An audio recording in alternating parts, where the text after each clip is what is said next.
ತುಮಕೂರಿನಲ್ಲಿ ವಿಚಾರಗೋಷ್ಠಿ ಮತ್ತು ಅಭಿನಂದನಾ ಸಮಾರಂಭ ಕಾರ್ಯಕ್ರಮ. ತುಮಕೂರು ಕರ್ನಾಟಕ ದಲಿತ ಸಂಘರ್ಷ ಸಮಿತಿ ಹಾಗೂ ಚರಕ ಚಾರಿಟಬಲ್ ಟ್ರಸ್ಟ್ ವತಿಯಿಂದ ಆಯೋಜಿಸಲಾದ ವಿಚಾರಗೋಷ್ಠಿ ಮತ್ತು ಅಭಿನಂದನಾ ಸಮಾರಂಭ ಕಾರ್ಯಕ್ರಮ ನಾಳೆ 1 ಮಾರ್ಚ್ 2026 ಭಾನುವಾರ ಬೆಳಿಗ್ಗೆ 10:30 ನಗರದ ಕೇಂದ್ರ ಗ್ರಂಥಾಲಯ ಸಭಾಂಗಣದಲ್ಲಿ ನಡೆಯಲಿದೆ.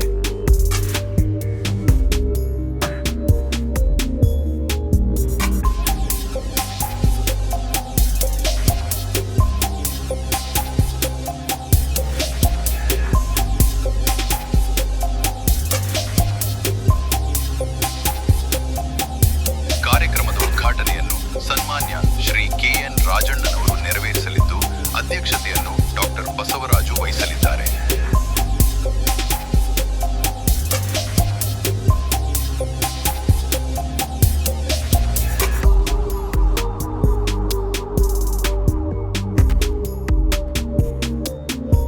ಮುಖ್ಯ ಭಾಷಣವನ್ನು ಶ್ರೀ ಎ. ರಾಮಚಂದ್ರಪ್ಪ ನೀಡಲಿದ್ದಾರೆ.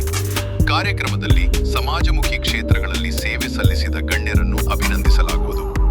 ದಲಿತ ಚಳವಳಿಯ ಸಾಮಾಜಿಕ ವಿಚಾರಗಳು, ನ್ಯಾಯ ಹಕ್ಕುಗಳ ಬಗ್ಗೆ ಚರ್ಚೆ ನಡೆಯಲಿದ್ದು, ವಿವಿಧ ಸಂಘಟನೆಗಳ ಮುಖಂಡರು, ಕಾರ್ಯಕರ್ತರು ಮತ್ತು ಸಾರ್ವಜನಿಕರು ಹೆಚ್ಚಿನ ಸಂಖ್ಯೆಯಲ್ಲಿ ಭಾಗವಹಿಸುವ ನಿರೀಕ್ಷೆ ಇದೆ. ಕಾರ್ಯಕ್ರಮದ ಆಯೋಜಕರಾಗಿ ವಿರೂಪಾಕ್ಷ ಡ್ಯಾಗೇರಹಳ್ಳಿ, ಕುಪ್ಪೂರ್ ಶ್ರೀಧರ್ ಹಾಗೂ